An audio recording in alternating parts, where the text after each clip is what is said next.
un Bremaņa kungam par tik aktīvu iedzīvotāju savākšanu. Tiešām cepurnost, jā.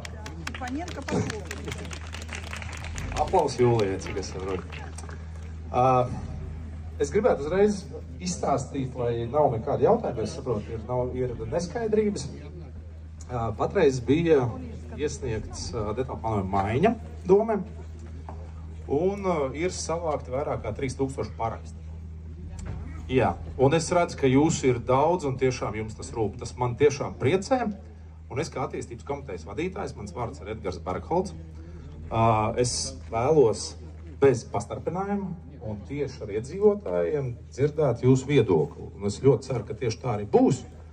Un nevis politisku, bet tieši viedokli iedzīvotājiem. Jo pirms tikties ar jums, un man liekas, šī teritorija diezgan degradēta ir, bet tas ir tikai mans viedoklis. Un tāpēc es esmu sagatavojis prezentāciju. Ja jūs vēlaties, jūs varat droši nākt tuvāk. Lai gan Jūlija jums ir sarūpējusi krēslus, paldies Jūlija tev par to. Tiešām labs gājiens. Mēs par to nebijām padomājuši, arī ūdens ir, kas ir ļoti labi. Bet, jā, jums ir ļoti labi.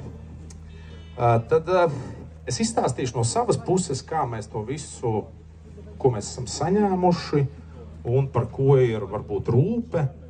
Un tad es labprāt uzklausītu jautājumus, uz kuriem es vēlētos atbildēt. Ja ir iespēja, protams, es spējuši to izdarīt, tas ir viens. Un galvenais, lai tā saruna ir konstruktīva. Nu, tas būtu pats galvenais. Ok? Paldies! Tātad mēs atrodamies Lapekļa ielā, blakus Lāčupskapiem. Paldies jums liels! Un kurā vietā ir plānots krematorija būvniecība. Ja mēs skatāmies pie šī brīža situācijas Rīgā, un ja es patinam vēsturu mazliet apakaļ, Vjačeslavs Stepaņenko 17. gadā, esot attīstības komitejas vadītājs, Dienas biznesam sniedza interviju, kurā viņš pats uzsvēra to, ka krematorija Rīgā ir nepieciešama. Jā, es tikai stāstu. Es patreiz nediskutu, es vienkārši stāstu. Nekad nebiju attīstības komitejas priekšsēdētājs. Jūs nepareizi informējat. Sajūtņu un vides komiteja. Ok, es ļoti atvainojos, ka es nepateicu precīzi faktus, bet tieši šāds raksts Dienas biznesā ir. 17. gadā, ja es nemaldos. Un es arī nerunāju politiski, tieši tā. Nē, jūs šobrīd politiski runājat. Jūs vēršaties pie Vjačeslava jūs piedzīvotājiem. Tātad par stāsts par kapiem, kuros mēs, ātrai vēl noteikti visi būsim, Rīgā, acīm redzot.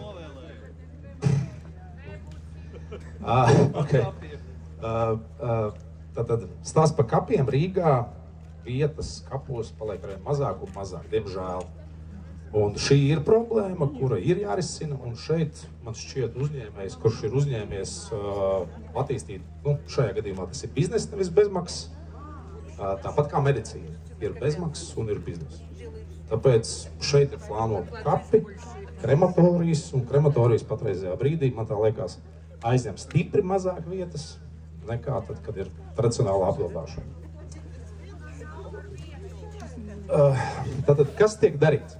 Patreizajā brīdī tiek, principā, teritoriālā plānojuma noteikumi tiek mainīti no dzīvojamās zonas uz, kā viņš pareizi saucās, dabas un apstādījuma teritoriju.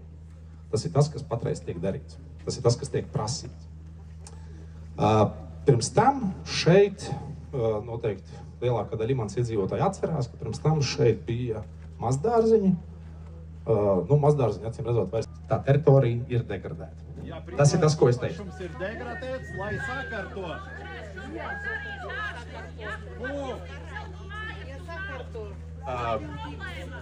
Tātad, ja mēs runājam par krematoriju,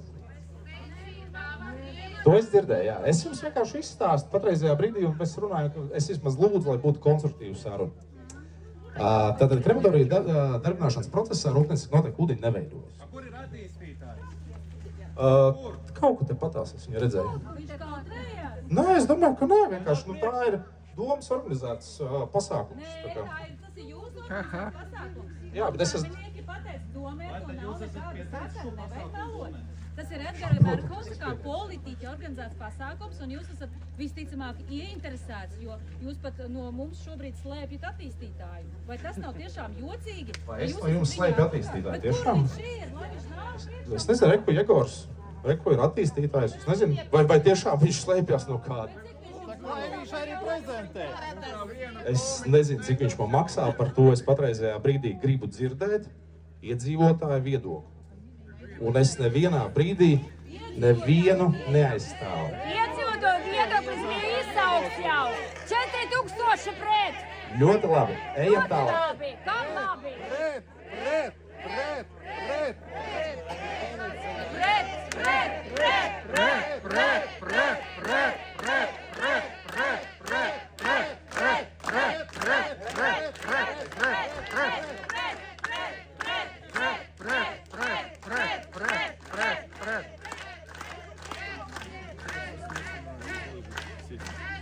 To, ka jūs esat pret, to es sapratu.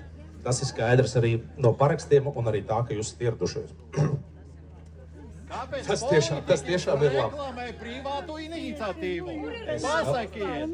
Jačislav, es tikko kā minēju, ka es nācu uzklausīt iedzīvotāja viedokli. Nevis Šobrīd notiek reklāma. absolūti nekāda. Es patreiz stāstu pašreiz par to, kāda man ir informācija, un es mēģinu izskaidrot cilvēkiem, varbūt viņi nav iedziļinājušies. Es nevienu reklamēju. Jūs jau sajaucat amatus, sajaucat faktus. Šobrīd reklamēt privātas intereses, kuras nav šobrīd. Es domāju, ka vajadzētu piezvanīt. Bet ko jūs darat? Jūs reklamējat savu partiju.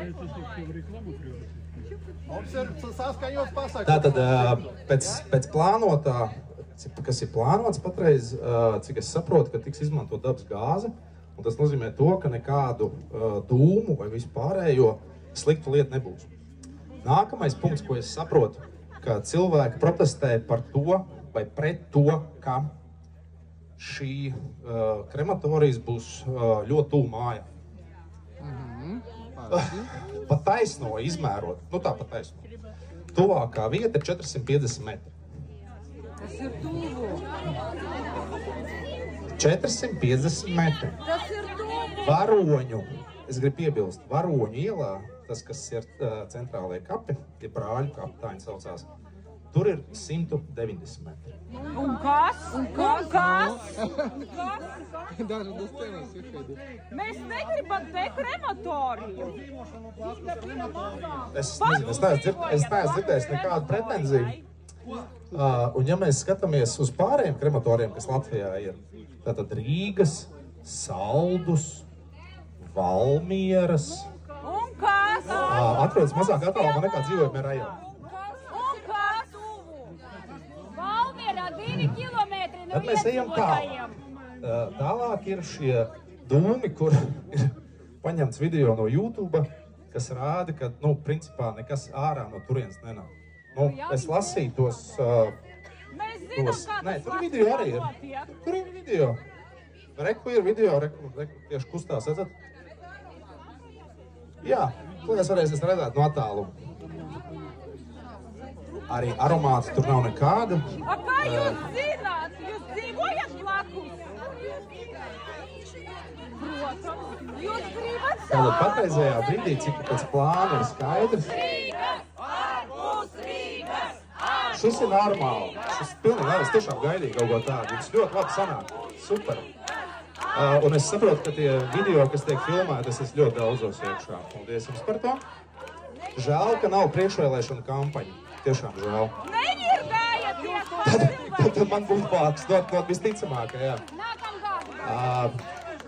Tātad es nezinu, vai jums interesē tas, ko es stāstu. Es saprotu, laikam, ka īsti nē. Šeit ir tas attālums, kas ir rādīts no Varoņu ielas, cik tālu ir un cik tālu ir Baltakļielā. Tātad šeit tas ir redzams 450 metri un 200 metru attālumā. Kas lūdzu?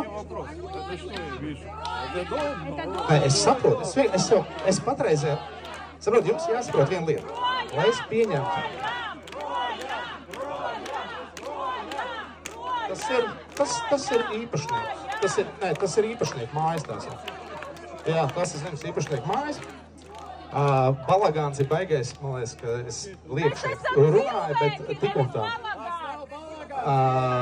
Pie patreizējā brīža situācijas, tātad, ja mēs skatāmies uz krematoriju Rīgā, kas ir centrā Varoņielā, kā es jums tikko kā minēju, tātad ir apmēram 200 metri. Такое ощущение, что людей вообще не слышат и продолжают говорить свое. Смотрите дальше. Это вообще уникально. Ничего не слышат. Говорят, ничего не слышат. Tā, es pašreiz es jums izstāstu faktus, ko es zinu, un es gribu dzirdēt jūs. Es tā neteicu, es nezinu, kas to teica. Jā. Un šeit ir vizualizācija patreiz, kā izskatās no augšas.